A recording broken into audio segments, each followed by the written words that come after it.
Olá, boa noite a todos. Sejam muito bem-vindos a mais uma live do Momento de Reflexão Online do Centro Espírita Caminho da Luz, em Volta Redonda. Eu sou Ana Paula Raposo, tarefeira da casa, e tenho comigo aqui também online na noite de hoje o nosso convidado para a reflexão da página de hoje, o orador espírita Wagner Baltazar. Tudo bem, Wagner? Tudo bem, obrigado pelo convite, é um prazer estar aqui com vocês. Eu que agradeço. Então vamos fazer a nossa prece, né, para começar. Agradecemos, Senhor, Pai de infinito amor e bondade, a oportunidade de aqui estarmos mais uma vez reunidos em Teu nome. Pedimos a vossa proteção, orientação e bênçãos, permissão para iniciarmos a nossa reflexão dessa noite, que todos que aqui estamos, online, ao vivo, e aqueles que vão assistir depois a reprise pelo YouTube do A Caminho da Luz, que todos, Senhor, sintamos esses benefícios, esses fluidos benéficos, salutares, que sempre descem sobre nós quando nos colocamos em sintonia com o bem. Que a tua paz, o teu amor, a tua luz inunde nossos corações e mentes. E que nós, Senhor, estejamos convosco, tanto quanto o Senhor já está em nós. Que assim seja, graças a Deus. Graças a Deus. A página é a 116, né? Na verdade, a lição 116 do livro Vida Feliz, de Valdo Pereira Franco, né? Pelo espírito Joana de Ângeles. Com certeza, não solucionarás todos os problemas do mundo. Não obstante, podes e deves contribuir para que isso aconteça. Se não impedes a guerra, tens recursos para evitar as discussões perturbadoras que te alcançam. Se não dispões de saúde para brindar aos enfermos, logra socorrer um padecente. Se não solucionas os dramas humanos, concorre para acalmar uma pessoa. Se não tens meios para liderar grupos, acelerando mudanças que se devem operar no mundo, modifica-te interiormente, enobrecendo-te na ação do bem e da solidariedade. Wagner, fica à vontade, tá? Bom, eu agradeço de novo, sempre tenho por hábito agradecer a Deus essas oportunidades. E muito obrigado, Ana, pelo convite, ao Caminho da Luz pelo convite. Eu, assim, achei muito interessante a mensagem. Eu fiz aqui uma opção de destacar frase por frase. Não sei se vai dar tempo da gente discutir todas, mas assim, a primeira frase da lição é uma lição bem interessante. Eu achei que, no primeiro momento e na primeira frase, ele indica o nosso papel e o nosso lugar nessa obra, na vida, na obra que você faz em torno do bem. Sem dúvida. Porque ele fala assim, não solucionarás todos os problemas do mundo. Às vezes, quando você é jovem, você acha que pode fazer isso. Mas você vê que Jesus passou por aí, os problemas continuam. Então, ele começa e a gente, então, não dá nem para... Né, não tem parâmetro de comparação. Então, a gente não vai resolver os problemas do mundo. Então, o que a gente faz, então? Qual é o nosso papel diante de uma obra que transcende a nossa pessoa? Dessa perspectiva mais geral. Né? Porque depois da mensagem, ele começa a posicionar o nosso papel diante da obra do bem. Mas nesse primeiro momento, eu lembro que uma vez eu estava no centro, a pessoa fez uma dinâmica interessante. Era assim: você tinha que escrever um currículo para se oferecer para o trabalho para Jesus. A pessoa estava preenchendo currículo. E meu grupo deu uma ideia que foi o seguinte: vamos entregar o currículo em branco. Eu não vou preencher nada. Por quê? Por que não preencher nada? Porque o que a gente precisa para trabalhar para o Cristo? Né? Será que a gente precisa ser um apóstolo? Será que a gente precisa ser um santo? Será que a gente precisa... Ou a gente só precisa querer trabalhar? Porque eu não estou falando isso, não colocar nada de uma forma leviana. Não, mas eu estou claro. dizendo que a ordem Isso é importante, a gente ter essa...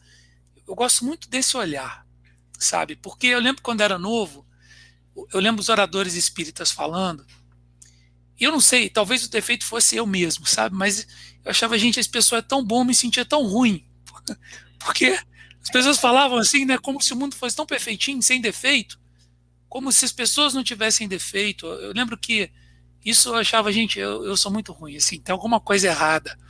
E com o tempo você vai vendo que, no fundo, essa coisa de que nós somos um misto de ainda, né, de bem e mal, é uma coisa que é de todo ser humano.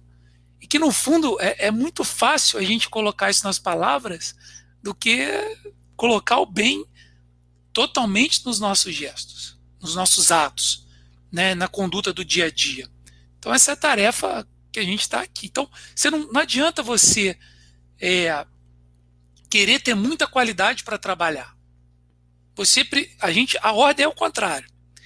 Eu trabalho e, ao trabalhar, adquiro as qualidades de um trabalhador do Cristo. A ordem é outra. Eu não gosto, eu gosto muito dessa questão de que é o que ele faz aqui. Nos coloca como humanos. Porque às vezes a gente coloca, né, determinadas figuras, tira o caráter humano dessas figuras, às vezes das dificuldades que elas vivem, né, durante seu trabalho. A gente pegava talvez o maior expoente de espiritismo do Brasil. O maior expoente para mim é o Chico. Claro. E assim, não adianta a gente olhar para ele como um homem que não teve dificuldades. Muito Porque pelo contrário. Senão você também tira, e defeitos, senão você tira Sim. todo o mérito do trabalho dele. Né? Eu gosto de olhar assim, porque isso traz um certo conforto. Porque é muito comum, assim, no nosso meio, a gente pensar assim, as pessoas falarem assim, eu não estou pronto, eu não sou bom o suficiente para esse serviço. Não, você é bom o suficiente. Você tem uma passagem do Evangelho que alguém fala assim, para Jesus, você é bom. E ele responde, bom só o Pai. Então, assim, a gente não pode esperar a angelitude, claro que eu estou exagerando, né, para começar o trabalho. É o Sem trabalho dúvida. que nos dá a angelitude. Então, as pessoas que trabalham, elas vão ter os seus problemas. A integridade disso está em eu lutar contra as más tendências, desde que eu as conheça também. Porque às vezes a gente nem conhece algumas tendências que a gente tem. E eu acho interessante também, quando você falou aí a questão de todos nós temos, né, o bem e o mal. Eu nem diria nessa dualidade, eu diria assim, o conceito, né, que eles usam na psicologia de luz e sombra, porque é um lado que a gente tem muita ignorância de muita coisa, que a gente desconhece, portanto, a gente acaba lidando mais com vamos colocar assim, o lado ruim, né? Mas você também tem o lado, né, da luz. Então, a presença de Deus em nós, né, as leis divinas que estão na nossa consciência, isso é a nossa luz. Só que, às vezes, o nosso lado sombra é exatamente por quê? Porque a luz ainda não chegou ali. A gente não conseguiu despertar para isso. E como somos crianças espirituais, é natural ainda esse lado sombra aparecer num monte de provas e expiações. Não tem como a gente exigir que não apareça. E o mais importante é reconhecê-lo com humildade e o desejo, como você falou, de, em reconhecendo, se melhorar, buscar se melhorar. E também saber que não dá saltos. Achar que, eu preciso agora ser Chico Xavier. Não, ninguém acorda Chico Xavier porque ontem quis mudar, né? A gente, sim, acorda melhor e com condições de fazer o nosso melhor. Mas é um passo de cada vez a partir do momento que a gente se coloca nessa posição de aprendiz, de reparar os erros, não de autopunição, mas de saber que tem colheita em todo tipo de plantação, né? E, portanto, buscar a nossa melhor plantação para uma melhor colheita, né? E nesse serviço, como Joana fala, se você não pode fazer o maior, mas faça o seu melhor naquilo que é possível você fazer, porque ali é o momento, né? Da gente não esperar, tá? Como você falou bem, eu tenho que estar pronta para eu fazer um trabalho. Quando o trabalhador está pronto, o trabalho aparece, já disse André Luiz. Quer dizer, que tipo de tarefa está sendo dada? Então, aproveita, porque de alguma forma você com certeza vai conseguir dar conta. Então, você falou muitas coisas legais aí. Quando eu falei assim, de bem e mal, é exatamente para tirar essa coisa binária. Não tem isso. É cinza. Todo mundo é cinza. Né? Não tem um cinza mais claro, outro cinza mais escuro, mas é todo mundo cinza. A gente não tem isso, né? Isso é uma perspectiva interessante do ponto de vista da reencarnação. Porque quando a gente olha para trás, o Chico discute muito isso nas obras do André Luiz, o Divaldo também discute nas obras com o Manuel Filomeno ou com a Joana de Ângeles, né? Você traz toda essa carga do passado. É claro que a reencarnação atual, ela tem um papel fundamental, mas toda aquela experiência que você teve está lá no seu inconsciente, está em algum lugar. Então, às vezes, a gente, por exemplo, carrega dores que a gente não tem, não sabe nem de onde vem, né? Aqui, claro, eu estou falando numa perspectiva da reencarnação, mas tem no livro do Chico, nos domínios da mediunidade, tem uma palavra lá que eu amo, assim, que ele fala, sabe? Que ele o Aulus está conversando e ele fala da questão de que a gente acaba, durante essas vidas, fazendo um grande emaranhado de sentimentos e emoções. É como se a gente nascesse, sabe aquele fio de pipa que você deixou embolar todo assim, e aí você tem um problema, porque não dá para você comprar um carretel novo. Você tem que sair desembolando aquele negócio, que está tudo embolado. Então, é um pouco disso. E, assim, não adianta a gente colocar uma carapuça de santo que a gente não tem. Também não adianta ser leviano. Então, a gente precisa achar o que você falou, que é bem muito importante. Eu tenho que fazer isso. O sofrimento ocorre, mas eu quero dizer no sentido de que eu preciso ser firme para buscar coisas boas. Né? Então, às vezes, assim, eu lembro quando eu era novo, no espiritismo já, engraçado, eu lá na casa dos 20 aos 20 tinha muita crise de fé. Isso, em geral, as pessoas não falam, eu não me importo, assim, tinha crise de fé. E eu falava assim, conversando com Jesus, né, assim, não com Jesus, mas com Jesus na minha cabeça. Fala, eu não vou desistir, né? Eu não vou desistir. E eu pedi a fé, me dá fé. E as crises foram embora, eu nunca mais tive crise. Então, assim, às vezes as pessoas, às vezes você tem esses momentos de tristeza, porque uma das coisas que o Espiritismo devolve para a gente, mas não é só o Espiritismo. O Espiritismo não vai fazer mágica só como doutrina, você precisa vivenciar isso, porque ele é a própria recuperação das ideias do Cristo.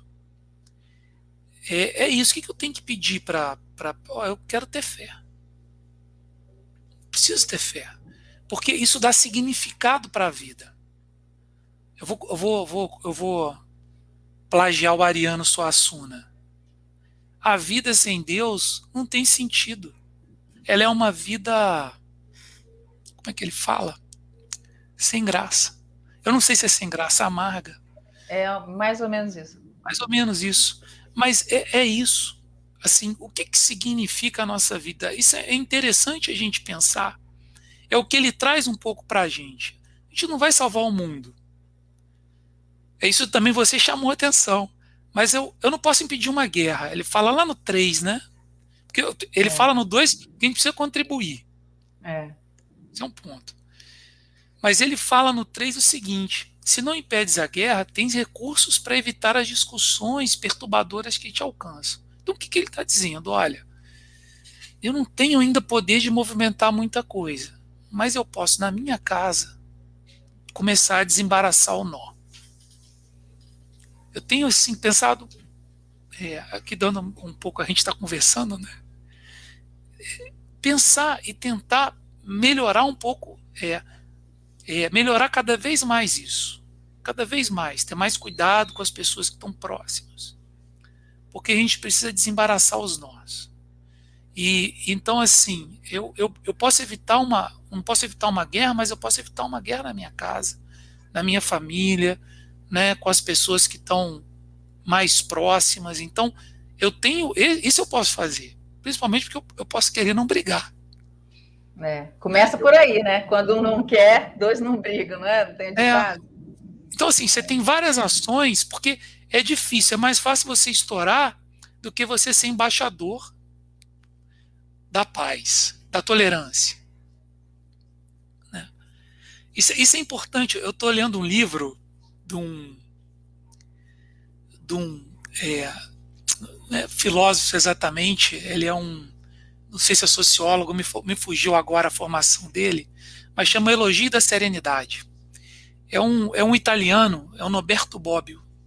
Ele fala sobre a questão da política, e ele fala assim, poxa, eu cometi um erro muito grande na minha vida, porque eu achava que a briga política tinha que ser, eu não estou falando de política político, estou falando de política enquanto você, quando dialoga na tua casa, com teu filho, com a tua filha, Tudo com a tua é mãe, política nesse sentido.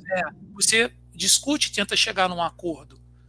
Então, assim, então é dessa política que eu estou falando. É claro que essa política pode ser levada para âmbitos maiores. Mas ele fala, eu cometi um erro, porque eu achava que você tinha que ganhar na força. E eu achava que quem praticava a política do Gandhi, da tolerância, cometia um grande erro. Porque você não ganhava assim, e eu estava errado. Porque não há boa política sem tolerância. Com certeza. Então, assim, a gente precisa, então, essa tolerância, pegando da ideia dele, ela pode ser levada para a nossa casa, para o nosso trabalho, porque às vezes é difícil você ter uma pessoa que te persegue no trabalho. Ou mesmo a gente, ou pode ser o contrário também, né? Mas a gente precisa, então, ter esse ambiente de tolerância que se baseia numa ideia do Cristo, que é uma ideia aparentemente fraca, que é a ideia do perdão. Então eu posso não perdoar todo mundo, mas eu posso perdoar quem está perto de mim. Então, assim, é isso. A mensagem, eu achei a mensagem bonita por isso. Ele começa a Joana é muito profunda, né? Ela começa a posicionar a gente. Isso vai bater lá no Livro dos Espíritos, por exemplo, quando você pensa assim: eu preciso me conhecer. Né? Esse é difícil a gente se conhecer. Primeiro, porque às vezes a gente depara com coisas que a gente não quer ver dentro da gente mesmo, né? O processo é doloroso. Agora, eu lembro daquela passagem do Cristo, lá do Evangelho de João, que ele fala assim para o paralítico: levanta-te, toma a tua catre e anda. É leito, mas o Haroldo Dutra traduz como catre. O que eu acho bonito nessa passagem? Ele tem que levar o leito. A catre é o símbolo da queda dele. Ele tem que carregar ela. Eu acho interessante pelo seguinte: esse processo de perdão da gente mesmo é complicado. Só que eu tenho que olhar. Esse é o primeiro. Levanta. É disso que a gente estava falando nisso. A gente precisa trabalhar. O trabalho modifica a gente. E não o contrário. Né? Mas quando eu me levanto para trabalhar, eu tenho que levar minha catre. Por quê? Ela é o símbolo daquilo que eu não posso fazer mais. É aquela coisa de guardar a lição, né, Wagner? Levanta-te, guarda a lição e vá, né? É meio que assim. A proposta do Cristo é essa, que a gente aprenda, né, com o sofrimento, com a dificuldade, mas busca fazer o melhor até para não ocorrer de novo o mesmo problema, né? É bonito, né? Muito. Porque lá na época dele, a questão do pecado estava muito ligada assim à doença. Até para a gente espírita ainda é assim, né? Na maioria dos casos, vamos dizer assim. Mas assim, é bonito porque ele fala assim: olha, leva a catre. A catre era um leito barato da época. Né? Isso significa que quando. Porque se a gente não leva a catre, a gente cai na mesma armadilha. Exato. E embolar mais ainda lá o emaranhado do Chico, do Aulus. Então, ela é um espinhozinho que fica ali, a cátria é um espinho, igual o Paulo falava, né? E ele fica ali te marcando. A hora que você vai errar de novo, você olha para a cátria e fala, opa, não quero, eu não quero. Então, o processo, ele é uma coisa que a gente precisa recuperar. A gente tem que olhar para esse processo como um processo natural, né? A gente, durante o processo, a gente vai ter dúvida. A gente vai ter... Se eu for falar assim, o ateu tem dúvida. A dúvida faz parte da nossa natureza, né? Sim. A gente passa por... Tem dia que você não quer ir trabalhar. Você fala, meu Deus, eu trabalho tanto, né? É de segunda a segunda, é trabalho não sei o que, é isso e aquilo, e a gente fica ali, mas a gente precisa ir em frente. E tem um processo, a gente precisa olhar para a beleza desse processo. Porque isso dá significado para a vida. Sem dúvida. Né? Porque a gente, assim, às vezes, o que você quer, assim, é uma pergunta que eu acho que é interessante, eu gosto de perguntas, né? Uhum. O que você quer com Deus? Por que você precisa de Deus? A pergunta, eu acho que essa pergunta é uma pergunta assim, super interessante. Porque a pessoa pode querer Deus só para fazer os desejos dela, né? É bonitinho, eu vou lá, Deus, eu estou precisando de. É o lado infantil, né? Da É um Aladim, humanidade. né? Mas Atender assim, os seus desejos, né? atender os seus desejos. Você É, pode coisa ter da uma criança, visão. né? Você pode, não que você não queira nada, mas a questão é que quando a gente se despedir daqui, a gente pode fazer essa reflexão. O que eu vou querer, o que eu vou levar? E como eu quero ser lembrado? O que eu quero lembrar do que eu vou deixar aqui?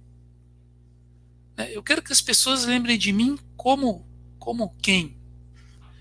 Eu quero me lembrar da minha passagem na Terra tendo feito o quê? Então mesmo, com licença, mesmo que não solucione, como ela fala, né? Se não pode solucionar o problema do mundo, e não pode, sozinho ninguém faz, mas a gente pode contribuir para um mundo melhor, para que essas soluções apareçam, começando com a gente Sim. E com os outros, né? Na verdade, é isso que ela está falando. Olha, a contribuição é a sua modificação. Porque assim, ninguém modifica o outro. Né? É claro, uma pessoa pode ver um gesto seu, achar bonito, mas assim, você não tem isso. Não tem esse. Né? Você se modifica junto com Deus. Eu quando penso em Deus, eu gosto. Deus mandou Jesus aí pra gente. Porque assim, quando eu penso, Deus é muito abstrato, não dá para eu chamar ele, sentar, conversar, é tudo muito difícil. Mas eu quando fico pensando em Deus, assim, meu sentimento é de querer um abraço. Quando eu penso em Deus, assim, na figura de Jesus, no sentido de que ele é o embaixador de Deus. Quero um abraço, quero botar o rosto no peito dele, abraçar, sentir amado pelo Pai. Né? É um carinho que você tem especial com Deus. Né? Então, assim, mas talvez isso não tem preço que pague. Não tem preço que pague. A gente está conversando aqui, enfim, eu lembro uma vez, eu vou contar uma experiência pessoal, que eu acho que eu lembro não, tem um trabalho que eu faço com moradores de rua, com o Lindolfo, que é palestrante Caminho da Luz também. Ah, tá. Agora ele tá, eu vou voltar agora em outubro, porque por causa da pandemia eu dei uma parada. Uhum. Mas teve uma vez que ele não pôde ir, eu fiz sozinho. Aí eu passei debaixo de um viaduto, tinha um senhor, que a gente atendia sempre, né? Estava bêbado, caído, mas morrendo de frio, tremendo todo. Ele me pediu, por favor, um cobertor. E não tinha nada para dar para o homem. Tinha acabado o cobertor, tinha acabado tudo. Eu entrei no carro, corri aqui em casa, catei o cobertor, levei lá para o homem. Cobri ele e fui para o carro. Eu sei que aquela noite, assim, eu não posso nem falar porque me dá vontade de chorar. Uhum. Eu senti uma presença tão boa, mas é algo assim que fugiu de todas as minhas expectativas. Eu não mereço aquela presença. Eu não posso julgar o que eu mereço ou não, mas eu quero dizer o seguinte: em condições normais, eu não sei o que foi aquilo. Eu consegui aguentar aquela presença por um intervalo de tempo pequeno, de alguns minutos. De tanta paz, de tanta alegria que eu sentia por uma coisa que a gente, né, começou há uns anos. E assim, esse é o ponto. Eu não tenho mérito para aquela presença, Ah, mas, tem. mas Deus te Tem. recompensa. Deus te Tem. recompensa. Na verdade, tem, Porque, sabe por quê? Porque aí eu vou te falar, você acionou uma coisa que é essa questão da felicidade, que a felicidade é algo da alma, tá? Então, e a alma tem o quê? Tem essa condição divina, porque a gente tem o DNA divino em nós. Então, quando você exercita algo que está além, que é um bem, né, ao outro, você está fazendo um bem, aquilo te traz uma felicidade, uma sensação que é a presença de Deus na gente. Igual você falou, gostaria de Jesus, né, para eu encostar a cabeça, porque Jesus foi uma pessoa, né, uma persona. Deus não é quem, é o que é Deus, como diz Kardec na primeira, né, pergunta do Livro dos Espíritos. Então, é o que é Deus? Inteligência suprema, causa primeira de todas as coisas. E Jesus veio trazer para nós soberanamente justo e bom, misericordioso, Pai único, né? Então, sim, sim, esse Pai, ele está em tudo. A gente não tem condição A gente tem um estudo, tá estudando a Gênese original na segunda-feira, e a gente está falando sobre isso. A gente não tem condição de conceber Deus, o que é Deus. É muita coisa. Jesus já é difícil de a gente entender por ser o único Espírito perfeito que já esteve entre nós, que dirá Deus. Então, nesse momento, você se conectou. Então, você fala assim, não mereço. Merece você e todos nós que nos colocamos, quando nos colocamos numa pequena atitude de amor, de sinceridade, de querer o bem do outro, aquilo traz algo que é o que você sentiu. É uma felicidade da alma. Entendeu? perfeito. Por isso que fala que fazer o bem faz bem. Faz bem, porque assim, você vê que foi tão importante. Olha que eu já passei por várias coisas, já são 5 anos de trabalho, mas foi intenso. essa foi intensa. Eu me emociono até hoje. Mas assim, eu digo não mereço, assim, eu mereço sim. É só 3 minutinhos. Eu O não tempo mereço. que deveria. Mas assim, isso te marca. Muito. Isso vem no trabalho do bem. Sim, Então, só. assim, exato. E é isso exatamente o que você falou. A gente não tem condição de conceber Deus, nem Jesus. Por isso que ele se fez em carne. Então, eu olho para Jesus para Jesus humano, quando eu quero entender. É o máximo do que a minha mente restrita consegue perceber de Deus. Eu não consigo perceber mais.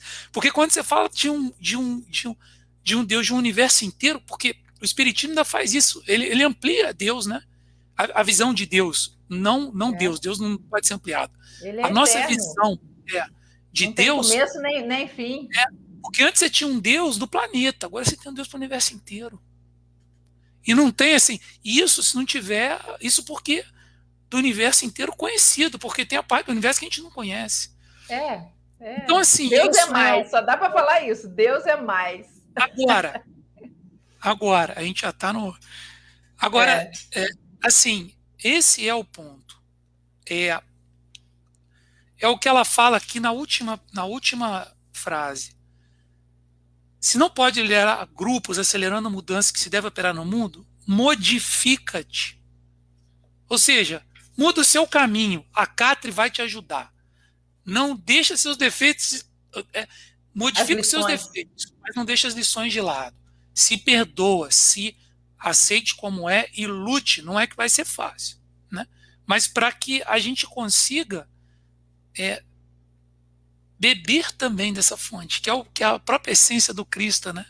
Uhum. E ela fala, enobrecendo-te na ação do bem e da solidariedade. Exatamente. Então, é a nossa zona de ação, nossa casa, centro espírita, sai o grupo lá de quarta-feira do Caminho da Luz para entregar sopa, tem um pessoal que cuida dos bebês, tem um pessoal que distribui cesta básica, tem um pessoal que cuida das palestras, é algum tipo de serviço que a gente possa fazer, porque não tem serviço mais ou menos importante. Não, com certeza, todos são. E uma coisa importante, até para a gente deixar aqui para quem está com a gente assistindo, quem vai assistir depois, é que todo trabalho no bem, ele nos aparece na condição de oportunidade e que muitas das vezes nem está dentro da casa espírita. Está dentro do seu contexto, seja familiar, pessoal, né, social, profissional, religioso.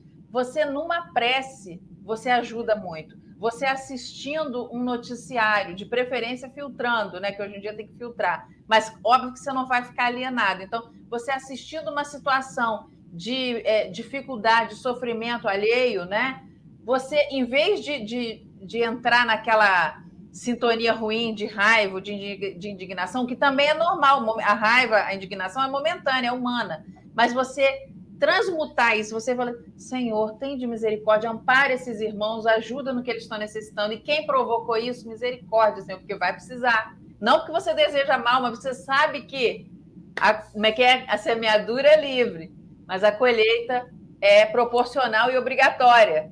Né? Então, ter esse entendimento que a gente pode e deve ser útil para um mundo melhor, para uma situação melhor, para nós mesmos, o tempo todo e de diversas formas, não só dentro da casa espírita, em situações de caridade material, mas a caridade moral, que é, inclusive, a mais difícil. Parece mais fácil. Mais fácil é você dar alguma coisa de material para quem está precisando, né? De preferência sem humilhar, né? Ter um cuidado em relação a essas coisas. Mas a caridade material, ela é necessária, né, ainda mais no contexto atual, mas a caridade moral, ela começa conosco no auto-perdão, no autoconhecimento, na autotransformação e né, começa conosco e com o outro, porque o outro também precisa, porque se a gente precisa, todo mundo precisa, né? Somos iguais nesse sentido de aprendizado, né? A conversa flui, a conversa vai longe. O tempo é pequeno. Conversa para muito tempo. Mas é bom. Mas é isso, a gente já terminou, né? Eu acho que assim. Mas a gente precisa fazer essa conclusão. Não, eu acho que vale a pena, a gente precisa procurar estar integrado com Cristo, com Deus, com os espíritos que trabalham pelo Cristo. Isso é feito com oração, com estudo e com trabalho no bem. Assim, seja o que a pessoa puder dar, o que ela se sente à vontade, é fundamental. Por isso que o Espírito da Verdade diz lá para Allan Kardec: Espíritas, amai-vos, segundo instruí-vos. O amor, a gente não pode ter esse amor pleno, mas a gente pode praticar o amor, né?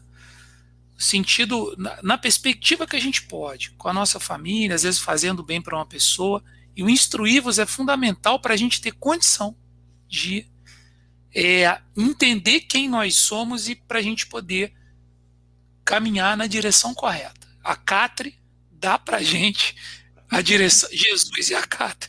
Jesus é a direção correta, mas a Catre vai te avisando dos perigos. É a lição, né? A lição aprendida, guardada para o resto da vida, né? É isso. Você faz a prece para nós, por favor? Faço. Senhor Jesus, Mestre querido, nós te agradecemos, Senhor, por essa oportunidade de trabalho. Agradecemos a Ana, pedimos pela vida dela, por todo o Centro Espírita Caminho da Luz, por todos os seus membros, por todas as pessoas que visitam. Que o Senhor esteja sempre presente nesse trabalho, dando a todos nós, também a todos que assistiram, força, Senhor, em qualquer circunstância da vida. Que o Senhor esteja em nosso coração, em nossas mentes, e que nós possamos escutar sempre aqueles que trabalham em Teu nome, que trabalham ao Teu lado, e que nos momentos difíceis a gente possa sentir sempre o Senhor ao nosso lado. Que o Senhor seja o nosso guia, e que nós aceitemos como nosso guia e modelo, para que possamos buscar essa felicidade e fazer o nosso papel, o papel que o Senhor deseja para nós nesse mundo. Muito obrigado, graças a Deus. Que assim seja. Mais uma vez, obrigada, tá, pela presença, por aceitar o convite. Obrigada a todos que estiveram conosco. Estou vendo aqui muita gente. A Nadege está falando que chegou atrasada. Não tem atraso, não. Pode assistir agora, assistir depois. O importante é a gente vibrar na mesma sintonia, né? Um grande abraço a todos vocês que estiveram aqui conosco, aqueles que vão estar, né, online depois, lá na reprise. A gente agradece mais uma vez e na próxima quarta estaremos aqui com mais um convidado no Momento de Reflexão Online. Tudo de bom para todos, tá? Até mais.